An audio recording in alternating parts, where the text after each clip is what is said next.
Gaza में Israel की एक और एयर स्ट्राइक दुनिया भर में सुर्खी बन गई है। दरअसल इस हमले में आतंकी नहीं, अल जजीरा के अरबी जर्नलिस्ट अनस अल शरीफ और उनके 4 साथी मारे गए।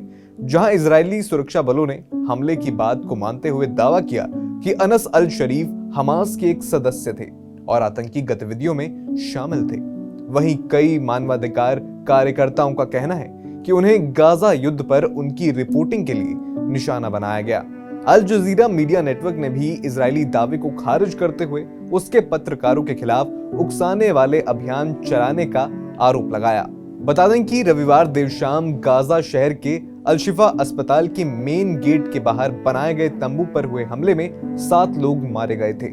मारे गए लोगों में अनस अल शरीफ के अलावा अल जजीरा के रिपोर्टर मोहम्मद करीके, camera operator Ibrahim Zaheer, Mohammad Naufal और मोआमेन अलीवा भी शामिल थे।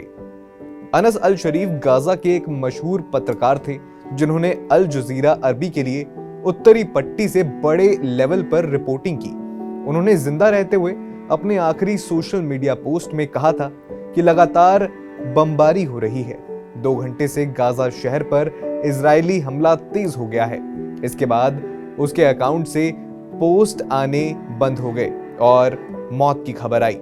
एक प्रेस फ्रीडम ग्रुप और संयुक्त राष्ट्र एक्सपर्ट ने पहले ही चेतावनी दी थी कि गाजा से रिपोर्टिंग की वजह से अल शरीफ को जान का खतरा है।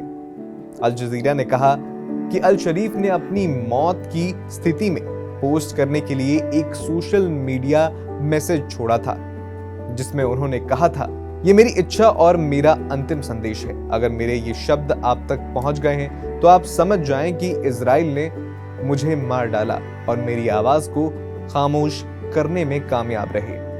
गाजा में अल शरीफ और दूसरे पत्रकारों की मौत युद्ध क्षेत्र से रिपोर्टिंग करते समय पत्रकारों के सामने आने वाली खतरों को दर्शाता है, उसका एक उदाहरण है। मीडिया निगरानी संस्था रिपोर्टर्स विदाउट बॉर्डर्स ने जुलाई की शुरुआत में कहा था कि जंग शुरू होने के बाद से गाजा में 200 से ज्यादा पत्रकार मारे जा चुके हैं, जिनमें अल जजीरा के कई पत्रकार भी शामिल हैं।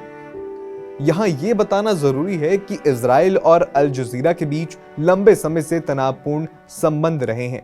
इजरायली अधिकारियों ने देश में अल जजीरा पर प्रतिबंध लगा रखा है और गाजा में युद्ध के बाद इसके दफ्तरों पर छापेमारी भी की है। फिलहाल आपका इस घटना पर क्या कहना है, हमें कमेंट बॉक्स में जरूर बताएं।